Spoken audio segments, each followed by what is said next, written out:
இயேசுநாதா, உந்தன் தயவால் என்னை நடத்தும்.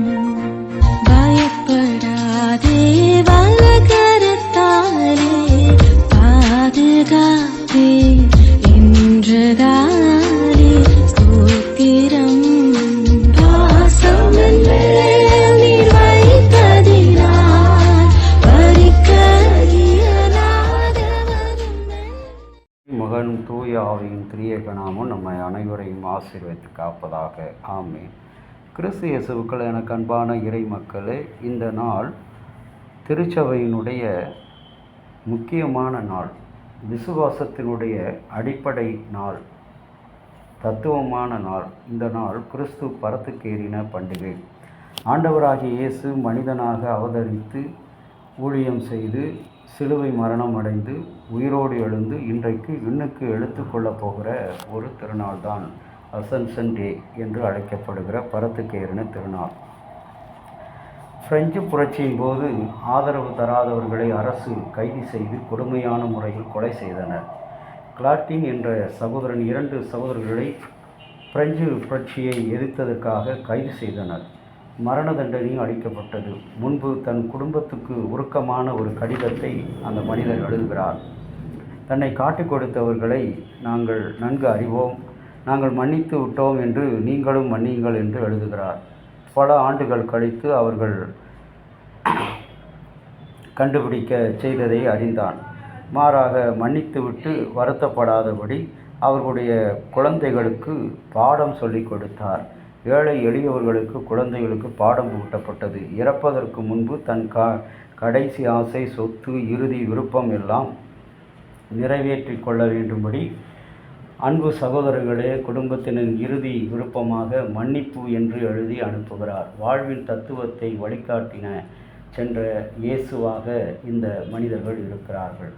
இதுபோல தான் ஆண்டவராகிய இயேசு கிறிஸ்து சீடர்கள் மத்தியிலே தோன்றி மார்க் 16ஆம் அதிகாரம் 14 முதல் 20 வசனங்களிலே தான் சென்ற பிறகும் நீங்கள் என்னுடைய இறுதி விருப்பத்தை பூமியின் கடைசி பரியந்தம், அப்போஸ்தலர் 1:8 அதிகார வசனத்தின்படி பூமியின் கடைசி பரியந்தம் you will be a witness and to the end of the earth என்று சொல்லி சாட்சியாய் இருங்கள் பூமியின் கடைசி பரியந்தம். மார்க் 16:15 பார்க்கும்போது go into the all the world and preach the goodness, படைப்பிற்கெல்லாம் நீங்கள் நற்செய்தியை அறிவிங்கள் என்று இயேசு கிறிஸ்து அங்கே அதிகாரம் கொடுத்து அனுப்புகிறார். இந்த 2 வசனங்களிலும் ஒரே கட்டளையை வலியுறுத்தி சொல்கிறார். இயேசு கிறிஸ்துனுடைய அன்பு சாட்சிகளாக நீங்கள் வாழ வேண்டும், உலகத்தின் முடிவு வரை வாழ வேண்டும். ஏனென்றால் நான் உலகத்தின் முடிவு வரை நான் உங்களோடு இருக்கிறேன் என்று சொன்ன ஆண்டவர் கிறிஸ்துவனுடைய கடமையாக இருக்கின்ற கடமைகளில் ஒன்று மன்னிப்பு. அந்த மன்னிப்பை தான் இந்த கிறிஸ்து பரமேறின திருநாளிலே உங்களுக்கும் எனக்கும் கட்டளையாக வைக்கின்றார். இந்த அன்பின் நிமித்தமாக நீங்கள் கொடுக்கிற இந்த கட்டளை உலகத்தை மாற்றுகின்ற கட்டளை.